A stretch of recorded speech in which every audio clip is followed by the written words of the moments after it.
Welcome to Assam, the jewel of Northeast India, where nature and culture blend harmoniously. क्या अद्भुत और खूबसूरत जगह है। ये एक ऐसी जगह है जो आपके दिल में बस जाती है। जैसे ही आप यहाँ कदम रखते हैं, आप एक अलग ही दुनिया में पहुंच जाते हैं। हरी भरी हरियाली, धुंध भरी सुबह और अनंत क्षितिज की दुनिया। ये भारत के उत्तर पूर्व कोने में छिपा हुआ स्वर्ग का एक टुकड़ा है। चाय के बागान जहां तक नजर जाती है फैले हुए हैं। घाटियों में चांदी के रिबन की तरह नदियां बहती हैं। असम सिर्फ एक राज्य नहीं है, ये एक एक्सपीरियंस है।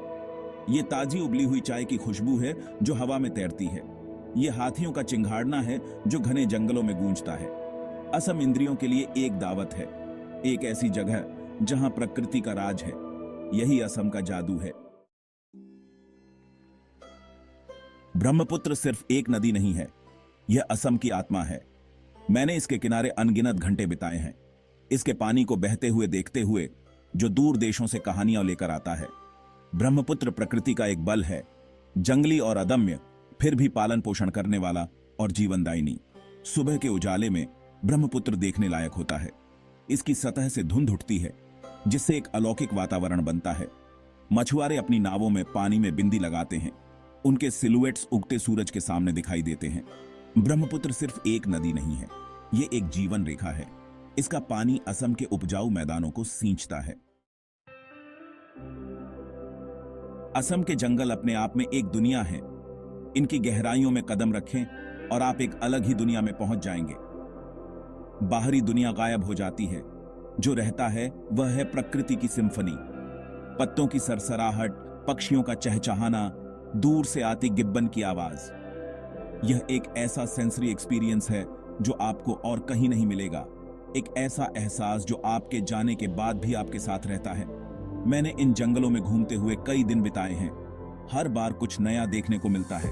एक फूल जो मैंने पहले कभी नहीं देखा, नाजुक पंखों वाली एक तितली, एक पेड़ इतना प्राचीन कि वह बीते युगों के रहस्य फुसफुसाता हुआ प्रतीत होता है। असम के जंगल जीवित, सांस लेने वाली संस्थाएं हैं। वे सिर्फ पेड़ों का संग्रह नहीं हैं, वे पूरे पारिस्थितिक तंत्र हैं जो जीवन से भरपूर हैं। असम के जंगलों की विविधता चौंका देने वाली है। उष्णकटिबंधीय सदाबहार जंगलों से लेकर पर्णपाती वुडलैंड्स तक। काजीरंगा अकेला नाम ही जंगली सुंदरता की छवियों को उजागर करता है। यह एक ऐसी जगह है जो कल्पना को कैद कर लेती है, एक अभयारण्य जहां प्रकृति का राज है। मैं कई बार काजीरंगा जा चुका हूं। हर यात्रा पहली बार की तरह होती है। उत्साह कभी कम नहीं होता, आश्चर्य कभी कम नहीं होता।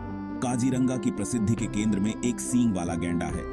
ये प्रागैतिहासिक दिखने वाले जीव देखने लायक होते हैं। उन्हें घास के मैदानों में शांति से चरते हुए देखना एक अद्भुत अनुभव है। उनके विशाल शरीर और बख्तरबंद त्वचा प्राचीन काल की बात करती है। वो समय जब पृथ्वी पर दानव घूमते थे। काजीरंगा में वह समय अब है। यह पार्क दुनिया की 2/3 एक सींग वाले गैंडे की आबादी का घर है। ये एक संरक्षण सफलता की कहानी है जो मुझे आशा से भर देती है। लेकिन काजीरंगा सिर्फ गैंडों से कहीं ज्यादा है। यह वन्यजीवों की एक विविध श्रेणी का आश्रय स्थल है। जंगली हाथियों के झुंड इसके जंगलों में घूमते हैं। भाग 5, चाय बागान।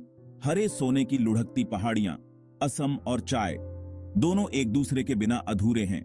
राज्य के चाय के बागान देखने लायक होते हैं। चाय की झाड़ियों की कतारें बड़े करीने से छंटनी की हुई क्षितिज तक फैली हुई हैं।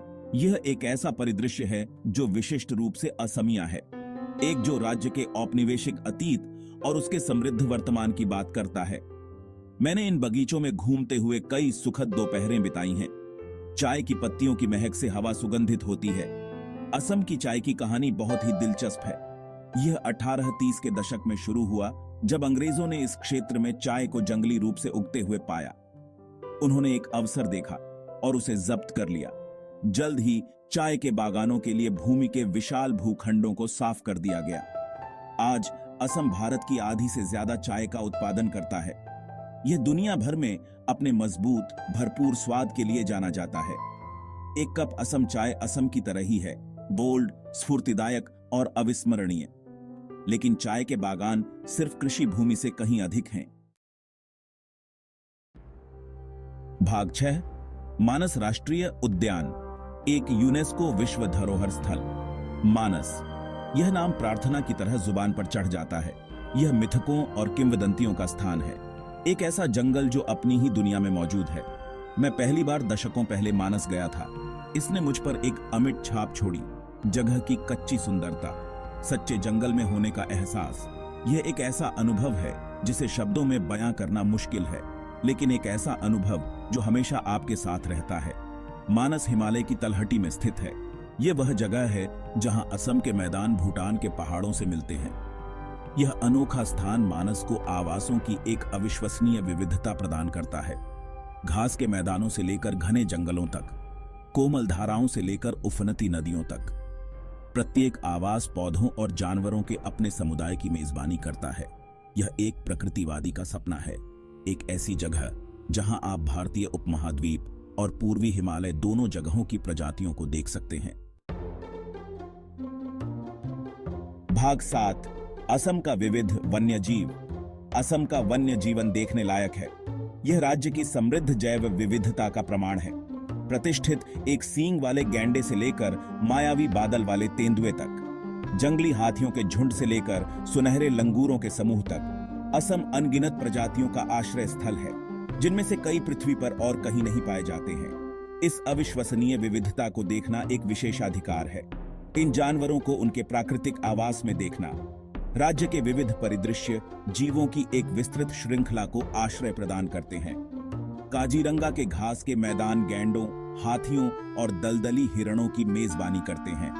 मानस के जंगल बाघों, तेंदुओं और बादल वाले तेंदुओं को आश्रय देते हैं। भूमि जल पक्षी और मछली से भरी हुई है। यहाँ तक कि चाय के बागान भी कई तरह के पक्षियों और छोटे स्तनधारियों की मेजबानी करते हैं। यह आवासों का मौज़ेक है जो असम को जैव विविधता का ऐसा आकर्षण केंद्र बनाता है। भाग 8, माजुली, विश्व का सबसे बड़ा नदी द्वीप। माजुली एक ऐसी जगह है जिसका वर्णन करना आसान नहीं है। यह एक द्वीप है, हां, लेकिन इससे कहीं अधिक है। यह अपने आप में एक दुनिया है, असम की संस्कृति और पारिस्थितिकी का एक सूक्ष्म जगत। मैंने पहली बार कई साल पहले माजुली में कदम रखा था। अनुभव परिवर्तनकारी था।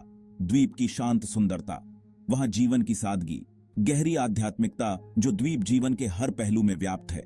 यह एक ऐसी जगह है जो आपके जाने के बाद भी आपके साथ रहती है। माजुली ब्रह्मपुत्र के बीच में स्थित है। यह नदी की मनोदशाओं से लगातार आकार लेता और बदलता रहता है। मानसून के दौरान द्वीप के बड़े हिस्से जलमग्न हो जाते हैं, फिर भी जीवन चलता रहता है। माजुली के लोग इस लय के अनुकूल हो गए हैं। वे नदी के साथ जीना सीख गए हैं, उसके विरुद्ध नहीं। यह लचीलापन का पाठ है, चुनौतीपूर्ण परिस्थितियों में भी मानव भावना की प्रफुल्लित होने की क्षमता का प्रमाण। भाग 9, मानसून का जादू। जब असम में जान आती है, असम में मानसून एक अनोखा नजारा होता है। यह नवीनीकरण का समय है, पुनर्जन्म का। जब पहली बारिश होती है तो ऐसा लगता है जैसे पूरा राज्य एक गहरी सांस ले रहा हो। सूखी धरती नमी सोख लेती है, सुषुप्त बीज जीवन में आ जाते हैं। हवा में पेट्रिकोर की गंध फैल जाती है, सूखी मिट्टी पर बारिश की वह विशिष्ट गंध। यह एक जादुई समय है, एक ऐसा समय जिसका मुझे हर साल इंतजार रहता है। परिवर्तन नाटकीय है। सूखी नदी रातों रात उफनती हुई धाराओं में बदल जाती है। धूल भरे खेत हरे भरे कालीनों में बदल जाते हैं। जंगल नई वृद्धि के साथ जीवंत हो उठते हैं। यहाँ तक कि वन्य जीव भी जश्न मनाते नजर आते हैं। मोर बारिश में नाचते हैं, मेंढक अपने छिपने के स्थानों से बाहर निकल आते हैं। उनकी गायन से हवा भर जाती है। यह प्रकृति की अपनी सिम्फनी है, जीवन और नवीनीकरण का उत्सव।